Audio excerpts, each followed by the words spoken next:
नमस्कार, आप देखना शुरू कर चुके हैं फर्स्ट लुक बिहार। मैं सिजल आपके साथ। कल 7वें चरण का चुनाव समाप्त हो चुका है। एग्जिट पोल भी जारी हो चुके हैं। जैसा कि एनडीए दावा कर रही थी कि इस बार 400 पार का नारा जो नरेंद्र मोदी लगा रहे थे, एग्जिट पोल में भी लगभग उसी के हिसाब का रिजल्ट आया है। 350 से लेकर 400 तक एनडीए को सीट दिखाया जा रहा है। एग्जिट पोल में लगी सभी चैनलों में यही दिखाया जा रहा है जिस हिसाब का दावा कर रहे थे। तो क्या एग्जिट पोल इस बार सही साबित होती है या फिर जो 2004 में हुआ था, जिस हिसाब का समीकरण बना था 2004 में अटल जी की सरकार के समय एग्जिट पोल पूरी तरह से गलत साबित हो गई थी, वो फिर से इतिहास दोहराया जाता है? या फिर जो 40 साल पहले कांग्रेस की सरकार 400 सीट पार पे सरकार बनाई थी, इस बार फिर से वो इतिहास दोहराया जाता है, जिस बारे में हम जानेंगे। जिसके बारे में हमारे साथ बात करने के लिए जुड़े हैं भाजपा के युवा जिला अध्यक्ष भारत रत्न, वहीं हमारे साथ जुड़े हैं छात्र राजद के प्रदेश उपाध्यक्ष अमरेंद्र कुमार। तो हम बात करेंगे दोनों से और बात करेंगे क्या लगता है कि एग्जिट पोल इस बार जो दिखा रही है कि एनडीए की सरकार बहुमत से सरकार बना रही है, इस बार वैसा है या फिर एग्जिट पोल इस बार फेल होने जा रही है? आप भाजपा के युवा अध्यक्ष, तो आपसे ही शुरुआत करते हैं कि जिस हिसाब का एनडीए को जिता रही है एग्जिट पोल और जिस हिसाब का दावा था नरेंद्र मोदी का, तो क्या लग रहा है कि इस बार जिस हिसाब का एग्जिट पोल है वैसा ही बहुमत आने का? जी नमस्कार। देखिए, जिस तरह से एग्ज़िट पोल्स आ रहे हैं, ये एग्ज़िट पोल्स नहीं, ये एग्जैक्ट पोल्स हैं। और 400 पार का जो हमारा संकल्प था भारतीय जनता पार्टी का, उसको कहीं ना कहीं पूरे देश के लोगों ने, पूरे भारतवासियों ने इसको साकार करने का काम किया है और जो गलत फोर्सेस थे उनको रोकने का काम किया है। आप देखिएगा कि 4 जून को जो नतीजे आएंगे वो बिल्कुल बहुत ही मिलते जुलते आएंगे, क्योंकि जो भी सर्वे है, आप देखिए 9-10 अलग अलग चैनल्स ने सर्वे किया है, वो कहीं ना कहीं वो 400 पार हम लोग करेंगे। अच्छा, पिछली बार भी जब 2004 में अटल जी की सरकार थी, तब भी इसी तरह का एग्जिट पोल में चीज़ें सामने आ रही थी, उसी हिसाब का एग्जिट पोल बहुमत दिखा रहा था, लेकिन कंप्लीट अपोजिट हो गया जिस दिन रिजल्ट आया। तो क्या लग रहा है, ऐसी स्थिति भी हो सकती है? देखिए, कभी कभी ऐसा मान लीजिए कि 2004 में हुआ था, तो ऐसा ज़रूरी नहीं कि हमेशा ऐसा ही होगा। पिछले अब 2-3 एग्ज़िट पोल्स को जब आप देखेंगे तो वो सब एग्ज़िट पोल्स जो है एग्जैक्ट पोल्स में ही बदले हैं। तो आप एक बार का उदाहरण ले रहे हैं, हम लोग कई बार का उदाहरण पिछले 4-5 जो चुनाव हुए 2004 के बाद, चाहे विधानसभा का चुनाव हो या लोकसभा का चुनाव हो, कहीं ना कहीं जो एग्ज़िट पोल्स दिखाए गए वो बहुत हद तक सही साबित हुए हैं।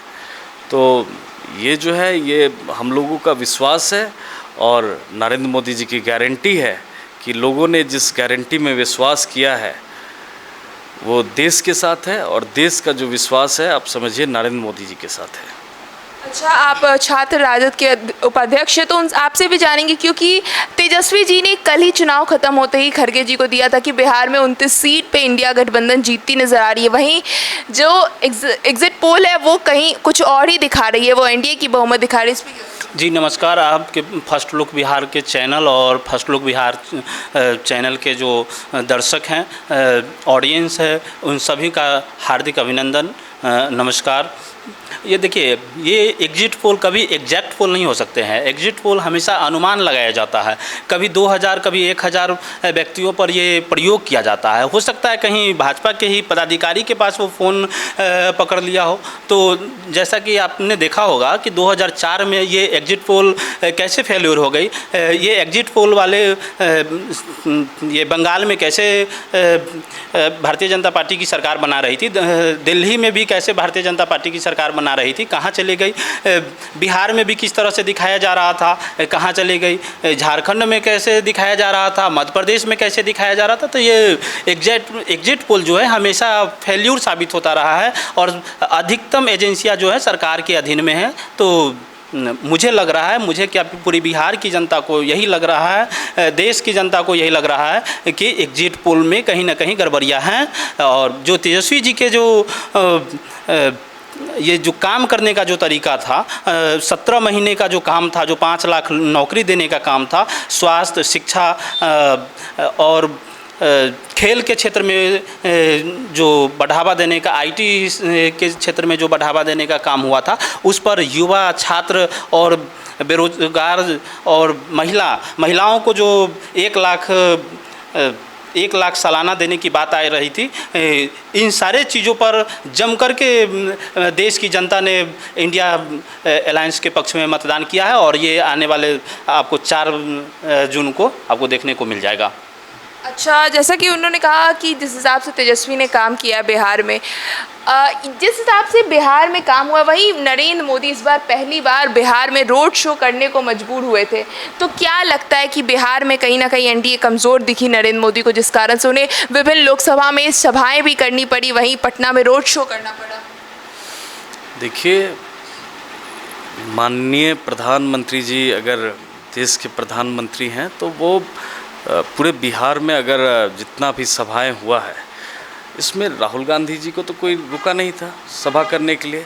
मान लीजिए जिसका जिस अनुसार लोकप्रियता है, मांग है, लोग मांग करते हैं कि भाई इनका सभा होना चाहिए, तो उस लोकप्रियता को देखते हुए उनका डिमांड था, पूरे बिहार से डिमांड था, तो उस सभाओं को बढ़ाया गया और सभाएं लगातार हुई हैं। आप देखिए लाखों लाख लोग जो है रोड शो में और सभाओं में उनके आप देखे होंगे, आप लोग भी मीडिया के लोग हैं, और आप क्लिप्स निकालिए, आप देखिए किस तरह से लोगों का दीवानगी है माननीय प्रधानमंत्री जी के प्रति, और लोग उनको सुनना चाह रहे थे, उनको देखना चाह रहे थे।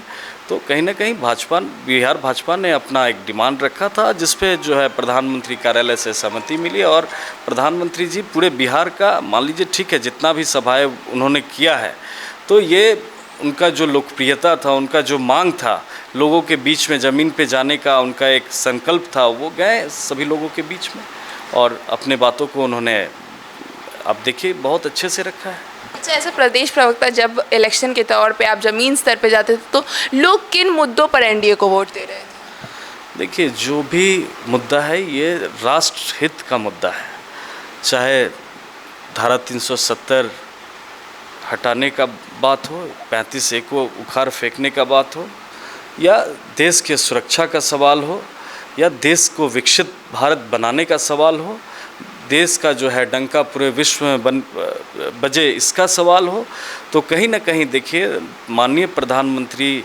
नरेंद्र मोदी जी जो देश के लिए सोच रहे हैं, कर रहे हैं, और वो लगातार आप देखिएगा कि 24/7 वो पूरे देश को विकसित भारत का जो एक संकल्प लिए हैं, उसके लिए लगातार प्रयासरत हैं।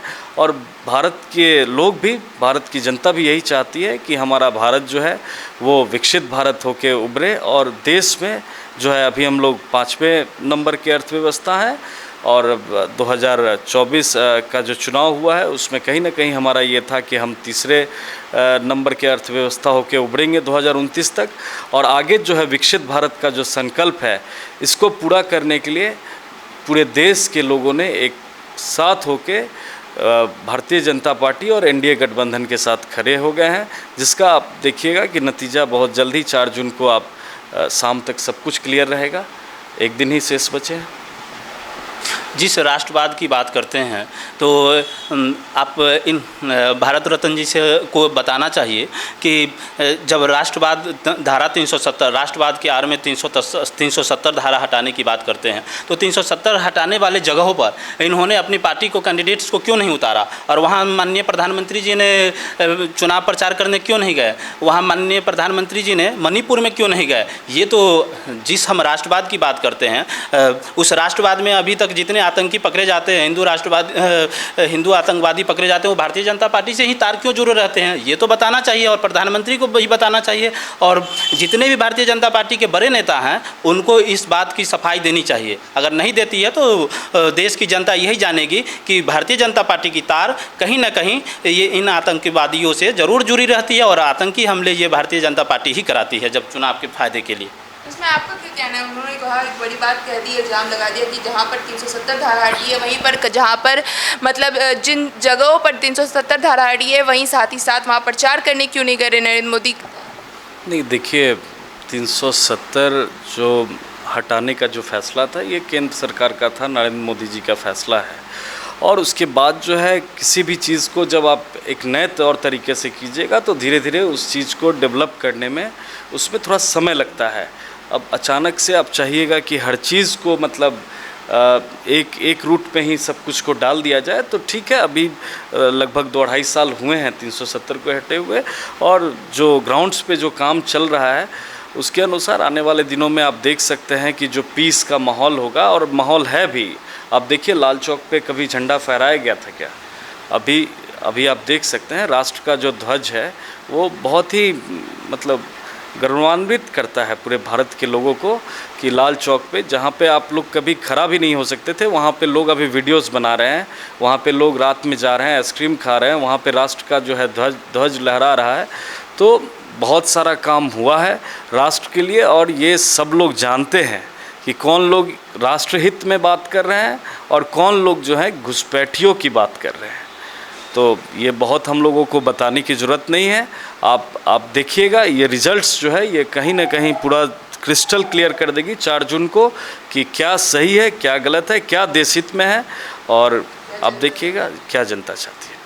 तो जैसा कि हमने बात की, और आप दोनों का बहुत बहुत धन्यवाद अपना कीमती समय देने के लिए। हमने दोनों ही पार्टी के अध्यक्ष और प्रवक्ता से बात किया और आपको बताया किस हिसाब की स्थिति उन्हें लगता है कि एग्जिट पोल के क्या रिजल्ट सही है। वही किसी का कहना है कि एग्जिट पोल एग्जैक्ट पोल होता है, वहीं आरजेडी के प्रवक्ता का कहना है कि जो एग्जिट पोल है वो अनुमानित होता है, ज़रूरी नहीं है कि हर बार एग्जिट पोल सही आए। तो आपको बताया दोनों ने अपना अपना तर्क रखा और बताया किस तरह से उन्हें लगता है किन मुद्दों पे जनता ने उन्हें वोट दिया है।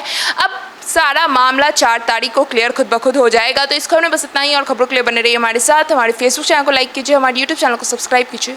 धन्यवाद।